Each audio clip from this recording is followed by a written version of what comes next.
সেহেরিতে এমনভাবে খাবেন না যে মনে হয় এটা আপনার জীবনের শেষ খাওয়া। এভাবে খাবেন না, সেহেরিতে কম খান। যত বেশি খাবেন তত বেশি আপনি অলস হয়ে যাবেন। মুসলিমদের উচিত নয় খুব বেশি ভরপেট খাওয়া। এবং এই সুন্নাতটা এখন কিতাবের মধ্যে আছে, আমাদের বডি এবং আমলের মধ্যে সুন্নাতটা খুব একটা নাই। যত বড় আশিকের রাসূল দেখবেন তত বড় ভুঁড়ি, এটাই বাস্তবতা। আমরা ভোগবিলাসী হয়ে গেছে আর কি। এটা আখিরুজ জামানের সাইন। নবী সাল্লাল্লাহু আলাইহি ওয়াসাল্লাম বলেছে শেষ জামানে এক শ্রেণী মানুষ আসবে যাদের উঁচু ভুঁড়ি থাকবে, ঠেস দিয়ে বসে থাকবে এবং আরাম প্রিয় হবে। হাদিসের পাতায় পাতায় এগুলো আছে।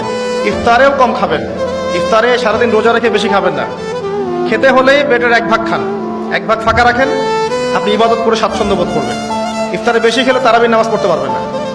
এবং তারাবি জামাতে পড়ার চেষ্টা করবেন, তারাবি সালাতে সুন্দর করে লম্বা করে পড়ার চেষ্টা করবেন, সময় লাগুক 1 ঘন্টা 2 ঘন্টা।